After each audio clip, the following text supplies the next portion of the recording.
ليلى خانم قالك سپاس ji bo demê me tu xwast divê de lêveyê de tuşmara tecrîba xwe ya nexweş bi Daeş re û li demê kirin û firotinê bi me re hevpar bikî. براستی يعني داعش المكري ابد ناي تجبير كان لان بحياته ابد باورنا كرب روشك يعني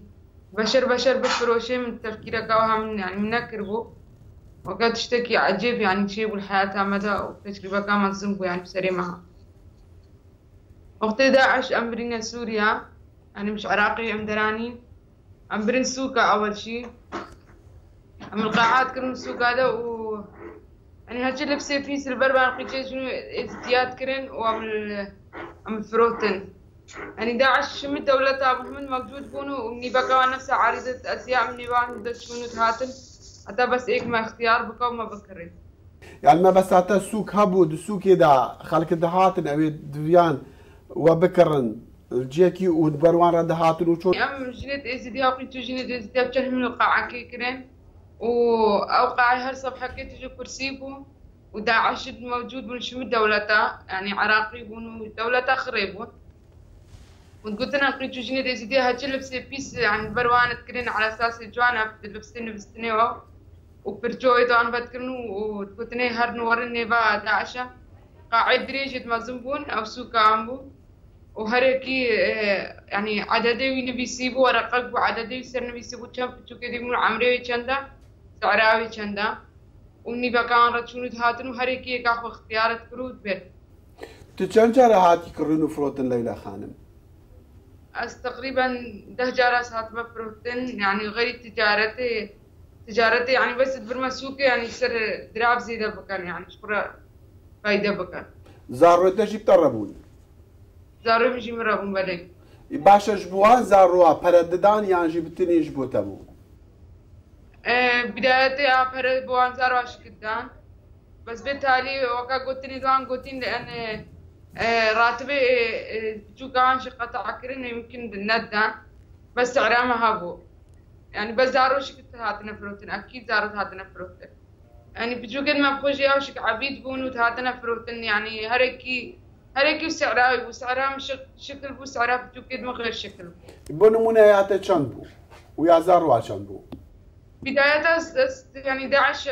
وكا تجارة ما هذا كان بداية هدية دامعي ببلاش وبعدين يعني قلت أنا من $7,000 أو يعني سعرها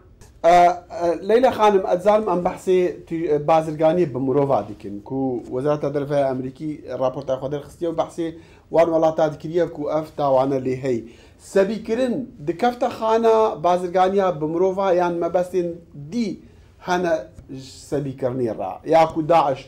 2014 دس بيكري روجا داعش كتيني في ازدياد هوا يعني مستوايا يعني وكا قلت لي مش مجاهدين عرف هذا هو يعني كغنايم يعني نا باشا اتتقهم لدي سانجي كرونو فروتن بو يعني ما بس ما دكافا خانه بازرگانيا بمروفا تاجرك ابو داعش يعني مثلا دي بيش نفس شخص انه تاجر ودي قالك سبب مجموعه كسبايا بخكري او مثلا شاد كان كي باخذ جمله بفروشه شو خاص بفروشه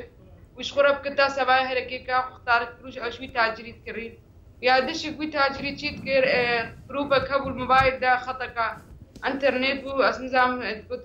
تلجرام نظام او خطبو صورتين ما تقرتين ولبسه بيس البرمابون او صورة جروبك كده النشر عنده سعرها مستردان وكاكي حتى العراقي بكاو داعشي كده ريبه تصويرها مديدة ما بوخو كريوي ما بقى ما بس بيجي جلي بيس ما بس اوكو جلي كو سرنج راكيش بنكو لشي كاشاتي رديار باش بو سرنجا زلام راكشينا جلكت وكان بيجن جلكت نوم البروان كرن يا بس سعرها هبت وين فروتر بله ليلى خانم من نقرا ازفان بيروريد نخوش البدايات انم يعني اتزانم براسي يا وانتي رادر باز بين دما قالك نخوش بو لديسان خالمين وكيتا جير ويرك دفي هان دربن جبو خالمين دي كاسين ديكو جبو اف تاوانا لجيهاني نبس العراقي يعني في ازديان جيكي بالراوستاندن بل كل جيهاني اف تاوانا بالراوستاندن تبيجي جبو قربانين كو جوي جفي غزقار دبن جي بازرگانيا بمروفا ji sebîkirinê rizgar dibin çi divê ji wan re bêkirin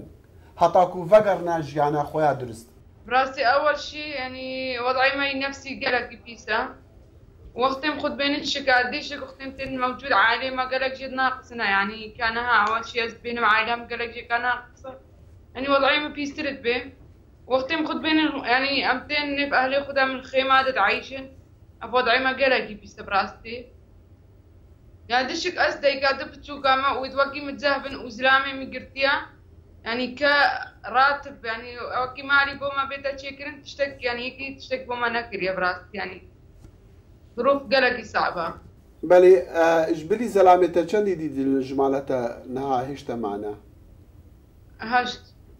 باشا ليلى خان متخواست بحثي حفالي الخابكي لوقت يكون وان بازار وان سكادات كرون وفروتن يعني تشد كرن تشد قوتن تشاوابو يعني وصفك ايش مرات كاري بكي؟ براستي يعني أزوها بالت وقتهم السوق هذا متفروتن يعني حالي ما نفسها إيك وغيري متقريان ويعني تشتكش دستي مالتها براستي تشتي ما يعني ما قالك جرى حاولان كنتي حاركن يعني أمنا مرن ونحل جيبوان بوكوجن بس بقى يعني أو أختي من هاتنا فروتن يعني أختي في سعودي وأبي دولتان هات متفروتن أزوها بالت يعني ما تقارن باخذ ما تقارن تشتكي بكان يعني كلك تشتكي بزعمت بو وهذا بيت على سليم مكان يعني اختي وما تبي اصلا من البايك دبا عايشن كمثلا وكيوان قلتي سبايا ما تقوم من مالك كده البايك دبا يعني باعتبار بهنا ما بيكتي يعني فرصة خروجك بين بازنا وعند عشان قبولنا تكرقو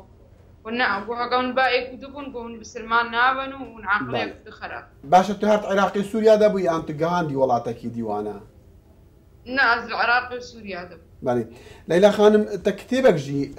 وشان ديا آليكاريا براي خو خالد دستي وخوش متخص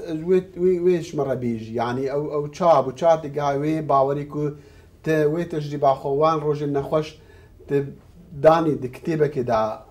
بلا بكي. براسي أفتش تسرمي مفروض هركة جاكا إيش دستي دا عجبي بدستي ببي إيه كارب يعني إيه جوي تشتي برابكا. أب لازم بيتشتي بكن لأن أختي ما بتشتكر من أجبر خبتنيكت يعني كاتشوف سري إزديا هذا وقت حاليا أتنها أفتشتي موجودة وأتنها قيتو جنيت ما وبتشو كلمتين فروتن وأزام وطعيو أنقلك بيسا وهي بتشتي مستمرة لازم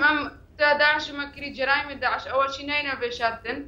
لأن نأيك أو ندويا يعني قلق إزديب ونقلق جنوب أفتشتكي بحياتها قدما نزاني شيبو لازم عالم هم بتشتي زانمة كشوف سري إزدياهاته وتانو قاف تشتي مستمرة وهيش بسري إزدياهاته وهي قيش جنيد من مفقودن والناس زبرينا. خانم ليلى تعالو رزقار بويا بازرگانيا بمروفان وسبي كرنا داعش جي كامبي شارل دوكي دقل دنگي امريكا بو ام قالكي سباسياتات كنم قالكي كيف خوشن تنهار رزقار بويو تو دنافك سكار خداي. غيرك ممنون سرجاب.